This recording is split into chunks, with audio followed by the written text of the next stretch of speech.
నిన్నటి కంటే నేడు మెరుగవ్వాలి, నేటి కంటే రేపు మరింత మెరుగవ్వాలి. తిరుమల తిరుపతి దేవస్థానం విషయంలో అది చాలా ముఖ్యమైనటువంటి, ఎందుకంటే కోట్లాది మంది భక్తులు నిరంతరం దర్శించుకునేటటువంటి స్వామివారి విషయంలో, అక్కడికి వచ్చే వాళ్ళ విషయంలో బ్రేక్ దర్శనాలు ఇదివరకటి రోజుల్లో తెల్లారుజామున 5:30కే ఉండేది.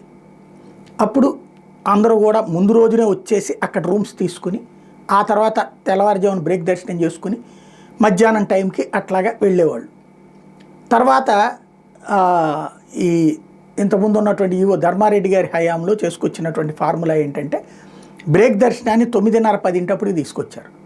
తద్వారా ఉదయాన్నే సుప్రభాతము తర్వాత ఏవైతే అర్చన ఇవన్నీ ఉంటాయి కదా, అవన్నీ పూలతో సేవ ఇట్లాంటివన్నీ ఉంటాయి కదా, అవన్నీ అయిపోయిన తర్వాత బిగిన్ అయ్యేటటువంటి కాన్సెప్టు కంటిన్యూగా భక్తులకి దర్శనం అవకాశం వస్తుంది. ఎందుకంటే ఎక్కడెక్కడి నుంచినో దేశం నలుమూల నుండి వచ్చే భక్తులు క్యూ లైన్లో ఉండిపోతారు, రాత్రిపూట్ల అక్కడికి వెళ్ళిపోయి ఉండిపోతారు.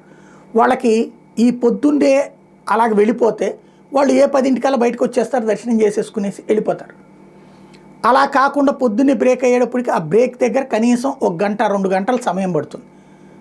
ఆ 2 గంటల దాకా వీళ్ళు ఒక మామూలుగా విఐపిలో ఈ బ్రేక్ దర్శనాల్లో 2 గంటల్లో మ్యాక్సిమం ఒక 5,000 మంది దర్శనం చేసుకుంటే, అదే టైంలో ఇక్కడ దగ్గరగా 15-20 వేల మంది దర్శనం చేసుకుంటారు.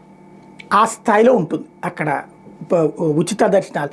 గబగబా లాగేస్తూ ఉంటుంటారు కదా, అదే బ్రేక్ దగ్గరకు వచ్చి కొంచెం నిదానంగా వెళ్తూ ఉంటారు. దాంతో ఆ కంటిన్యూటీ ప్రాబ్లం లేకుండా రాత్రిపూట్లు వచ్చిన వాళ్ళ దర్శనం పూర్తి చేసుకుని వెళ్ళిపోయేవాళ్ళు. దానికి తోడు ఈ బ్రేక్ దర్శనాలకి ముందు రోజునే రావాల్సిన అవసరం ఉండేది కాదు. దాంతో ఆ రూములు ఖాళీ దొరికేది.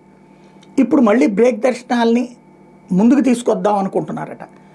దానివల్ల రూముల మీదన ప్రెషర్ పడుతుంది. అదే సందర్భంలో ఈ భక్తుల మీదన, సామాన్య భక్తుల మీద ప్రెషర్ పడుతుంది.